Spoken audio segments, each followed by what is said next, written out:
Assalamualaikum warahmatullahi wabarakatuh. Gimana kabarnya nih hari ini anak-anak? Alhamdulillah jika semua dalam keadaan sehat walafiat. Semoga kita semua dalam lindungan Allah Subhanahu wa Ta'ala. Amin amin ya robbal alamin. Udah pada sarapan belum nih anak-anak? Alhamdulillah jika sudah, berarti belajarnya lebih semangat lagi ya. Nah, untuk yang belum, jangan lupa sebelum pembelajaran dimulai, alangkah baiknya kalian makan terlebih dahulu. Karena jika kalian sudah makan, belajarnya lebih semangat gitu. Terima kasih kepada anak-anak yang minggu lalu telah mempresentasikan mengenai bab 1, yaitu aku selalu dekat dengan Allah. Terima kasih untuk anak-anak yang telah mempresentasikannya dengan baik dan sudah mengumpulkan tugasnya juga. Maka pada hari ini Ibu akan memperjelas mengenai bab 1, yaitu aku selalu dekat dengan Allah Subhanahu wa Ta'ala. Oke, sebelum pembelajaran dimulai, alangkah baiknya kita berdoa bersama. Bismillahirrahmanirrahim. Setelah itu, mari kita buka pembelajarannya mengenai bab 1, aku selalu dekat dengan Allah Subhanahu wa Ta'ala. Bagaimana sih cara kita untuk selalu dekat dengan Allah Subhanahu wa Ta'ala? Ada cara mengimani aku selalu dekat dengan Allah, yaitu dengan Asmaul Husna. Nah, di sini ada firman Allah Subhanahu wa Ta'ala dalam Quran surah Al-A'raf ayat 180. Ibu bacakan, tolong simak baik-baik ya. A'udzu billahi minasyaitonir rajim. Bismillahirrahmanirrahim. Walillahil asmaul husna. Fad'uuhu biha wa dzarul ladzina yulhiduna fi asma'ih. Sayujzauna ma kanu ya'malun. Shadaqallahul aliyyul azim. Nah, yang artinya hanya milik Allah Subhanahu wa Ta'ala yang memiliki Asmaul Husna. Maka bermohonlah kepadanya dengan menyebut Asmaul Husna itu dan tinggalkan orang-orang yang menyimpang dari kebenaran dalam menyebutnya, nama-namanya.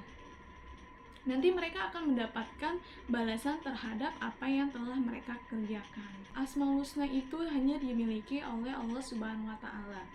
Jadi Quran surah Al-A'raf ayat 180 ini menjelaskan bahwa Asmaul Husna hanya dimiliki oleh Allah.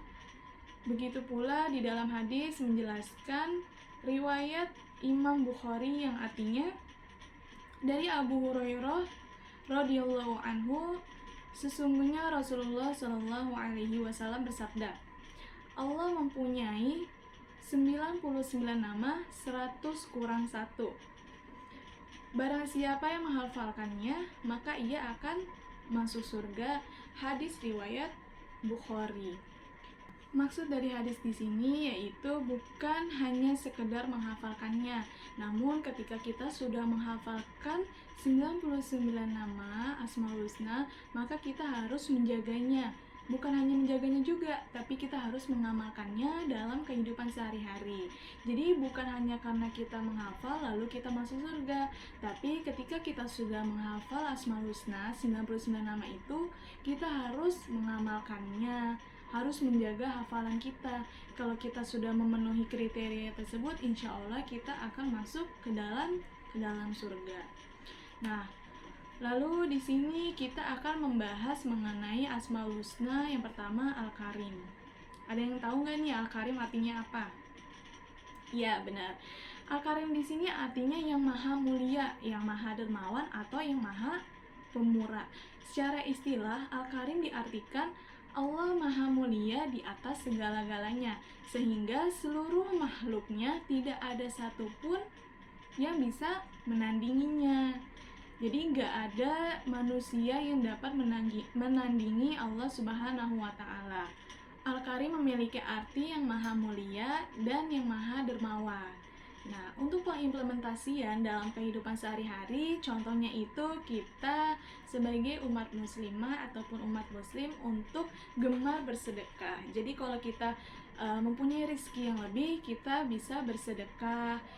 Jadi yang dermawan itu bukan hanya bersedekah dengan bentuk materi, tapi juga dengan bersedekah bentuk tenaga seperti tolong menolong. Nah, sampai sini pembahasan Al-Karim, apa sudah paham?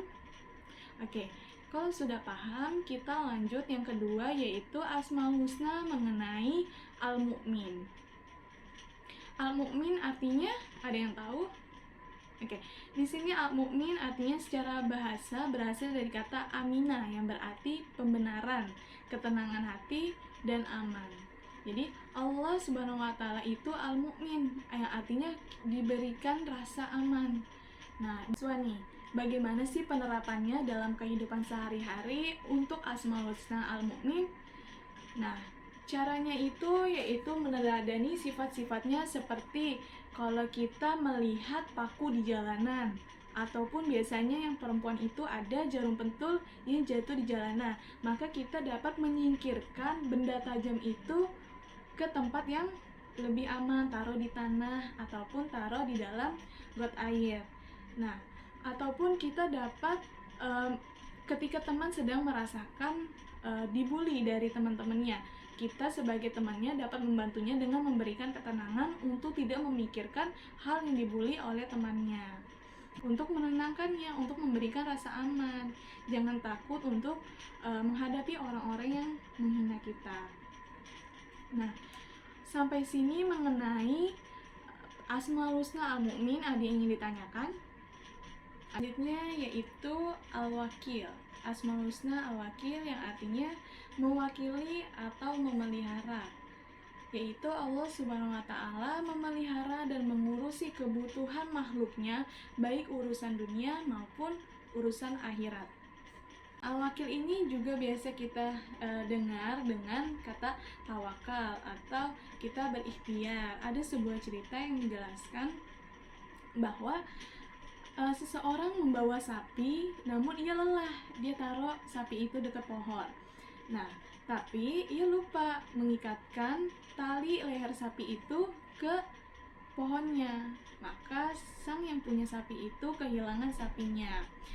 Ia telah berusaha, telah berikhtiar, namun ikhtiarnya itu harus dilakukan dengan mengikatkan tali sapi. Kehidupan sehari-hari seperti halnya ketika sedang menghadapi ujian, sedang UAS, sedang PTS, ataupun ujian harian yang diberikan oleh guru. Nah, contohnya itu kalau kita sedang belajar, kita akan berikhtiar untuk mendapatkan hasil yang baik. Tapi beda kalau kalian tahu hari itu ujian tapi kalian tidak belajar, maka itu tidak ikhtiar, tidak bertawakal. Seperti itu contohnya. Selanjutnya yaitu Asmaul Husna Al-Matin.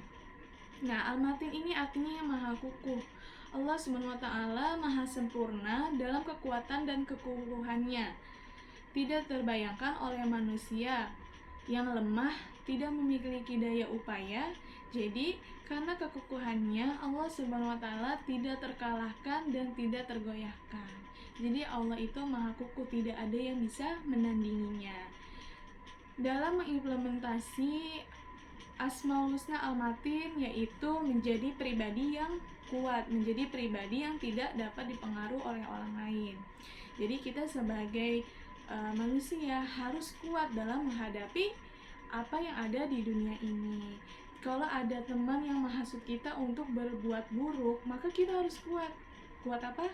Kuat iman untuk tidak tergoyahkan, untuk tidak tergoda melakukan hal-hal yang tidak baik. Begitu pula contohnya seperti kita sedang menghadapi ujian, lalu ada teman kita yang ingin mencontek ke kita, maka kita harus menjadi pribadi yang kuat untuk menggunakan prinsip kita bahwa ujian itu tidak boleh mencontek, seperti itu. Asmaul Husna yang selanjutnya yaitu Al-Jami, yang artinya yang maha mengumpulkan atau menghimpun. Jadi penghimpunan ini ada macam-macam bentuknya, diantaranya adalah mengumpulkan seluruh makhluk yang ada di bumi, manusia, hewan, tumbuhan, yang beraneka ragam dikumpulkan di dalam bumi. Namun setelah itu ia akan dikumpulkan ke padang mahsyar pada hari kiamat. Itu adalah pengertian al-jami, yang artinya maha mengumpulkan ataupun maha menghimpun. Nah, di sini selanjutnya yaitu Asmaul Husna mengenai Al-Adl. Ada yang tahu Asmaul Husna Al-Adl artinya apa? Ya, jadi Asmaul Husna Al-Adl artinya yang maha adil. Jadi keadilan Allah itu bersifat mutlak. Jadi tidak dipengaruhi oleh siapapun. Nah, Allah itu maha adil karena Allah menempatkan sesuatu itu pada tempatnya, pada semestinya, sesuai dengan keadilannya yang maha sempurna. Untuk perwujudannya atau pengimplementasian dalam kehidupan sehari-hari, yaitu misalnya kita tidak memihak atau membela orang yang bersalah. Jadi kita tahu kita harus adil. Ketika ia salah, jangan dibela. Tapi kalau ia benar, kita wajib membela. Itulah yang disebut adil. Nah, meskipun yang melakukan kesalahan itu adalah saudara kita, teman dekat kita, maka kita tidak boleh membelanya. Jika kita membelanya, maka itu tidak adil. Jadi kita tidak menerapkan Asmaul Husna Al-Adl. Jangan sampai seperti itu ya. Terakhir yang akan dibahas yaitu mengenai Asmaul Husna Al-Akhir, yang artinya zat yang maha akhir. Maha akhir di sini dapat dikatakan atau diartikan bahwa adalah Allah itu zat yang maha kekal, maha abadi. Jadi tidak ada sesuatu pun setelahnya. Jadi hanya Allah yang kekal, hanya Allah lah yang satu-satunya, tidak ada setelahnya. Tatkala semua makhluk yang ada di bumi ini, manusia, hewan, tumbuhan, bumi seisinya itu akan hancur. Namun Allah tetap ada, Allah tetap kekal selama-lamanya. Nah, perwujudannya yaitu menjadi orang yang bertakwa dan meneladani sifat-sifat Allah Subhanahu wa Ta'ala. Al-akhir adalah dengan cara seperti selalu melaksanakan perintah Allah Subhanahu wa Ta'ala, seperti sholat 5 waktu, sholat dalam tepat waktu, sesuai waktunya, lalu patuh dan hormat kepada orang tua, kepada guru, jangan lupa kita untuk berpuasa, lalu melaksanakan kewajiban-kewajiban yang lainnya, dan menjauhkan segala larangannya. Kesimpulannya, dalam pembelajaran aku selalu dekat dengan Allah, yaitu bagaimana cara kita mengimani, mempercayai 99 nama Asmaul Husna. Namun, dalam buku hanya menjelaskan beberapa mengenai Asmaul Husna. Namun kita wajib meyakini dan mengimani apa yang ada dalam Al-Quran, yaitu 99 Asmaul Husna. Mungkin hanya ini dapat Ibu sampaikan, kurang lebihnya mohon maaf. Jangan lupa kalian tetap di rumah saja ya jika tidak ada kepentingan di luar. Tetap jaga kesehatan dan patuhi protokol yang ada, yaitu 5M. Menjaga jarak, mencuci tangan, memakai masker, menjauhi kerumunan, dan yang terakhir nih, yang paling penting yaitu menjaga sholat. Mari kita tutup dengan hamdalah. Alhamdulillahirobbilalamin. Billahi taufiq wal hidayah. Wassalamualaikum warahmatullahi wabarakatuh.